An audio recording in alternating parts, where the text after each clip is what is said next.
ನಮಸ್ಕಾರ. ಸಹಕಾರಿ ಟಿವಿಗೆ ಸ್ವಾಗತ. ಮೊದಲು ಮಾನವನಾಗು. ನಾನು ಎಚ್.ಎಸ್. ಸುಧೀಂದ್ರ ಕುಮಾರ್. ಬಾಗಲಕೋಟೆ ಜಿಲ್ಲೆಯ ಸೌಹಾರ್ದ ಸಹಕಾರಿಗಳಿಗಾಗಿ ಯಶಸ್ವಿಯಾದ ಸಂಪರ್ಕ ಸಭೆ.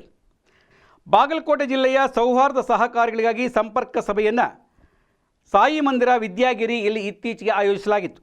ಕಾರ್ಯಕ್ರಮದ ಉದ್ಘಾಟನೆಯನ್ನು ಸಂಯುಕ್ತ ಸಹಕಾರಿ ಅಧ್ಯಕ್ಷ ಜಿ ನಂಜನಗೌಡ ನೆರವೇರಿಸಿದರು.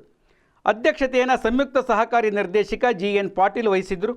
ಮುಖ್ಯ ಅತಿಥಿಗಳಾಗಿ ಸಂಯುಕ್ತ ಸಹಕಾರಿ ನಿರ್ದೇಶಕ ಸಂಜಯ್ ಬಾ ಪಾಟೀಲ, ಮಹಂತೇಶ ಮಮದಾಪುರ, ಶ್ರೀ ಗುರು ಸದಾಶಿವ ಸೌಹಾರ್ದ ಸಹಕಾರಿ ಬ್ಯಾಂಕಿನ ಅಧ್ಯಕ್ಷರು ಬಾದಾಮಿ, ಶ್ರೀ ಮಲ್ಲಯ್ಯ ಕಂಬಿ ಅಧ್ಯಕ್ಷರು, ಶ್ರೀವಾರಿ ಮಲ್ಲಿಕಾರ್ಜುನ ಸೌಹಾರ್ದ ಸಹಕಾರಿ ನಿಯಮಿತ ಅನಗನವಾಡಿ, ಎಚ್.ಎಲ್. ಪಾಟೀಲ್ ಅಧ್ಯಕ್ಷರು, ಸುಂದರ ಸೌಹಾರ್ದ ಸಹಕಾರಿ ನಿಯಮಿತ ಬಾಗಲಕೋಟೆ, ಹೊನ್ನಯ್ಯ ಹಿರೇಮಠ ಸಂಸ್ಥಾಪಕ ಅಧ್ಯಕ್ಷರು, ಶ್ರೀ ಶಾಕಾಂಬರಿ ಶಕ್ತಿಪೀಠ ಸೌಹಾರ್ದ ಸಹಕಾರಿ ನಿಯಮಿತ ಬಾದಾಮಿ ಇವರು ಈ ಸಮಾರಂಭದಲ್ಲಿ ಉಪಸ್ಥಿತರಿದ್ದರು.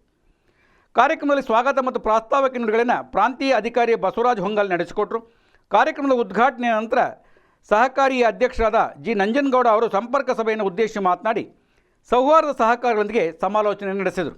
ಮಧ್ಯಾಹ್ನದ ಅವಧಿಯಲ್ಲಿ ಸಂಯುಕ್ತ ಸಹಕಾರಿಯಿಂದ ಹೊರಡಿಸಿದ ಸುತ್ತೋಲೆಗಳ ಕುರಿತು ಪ್ರಾಂತೀಯ ವ್ಯವಸ್ಥಾಪಕ ಬಸವರಾಜ್ ಹೊಂಗಲ್ ಮಾಹಿತಿ ನೀಡಿದರು.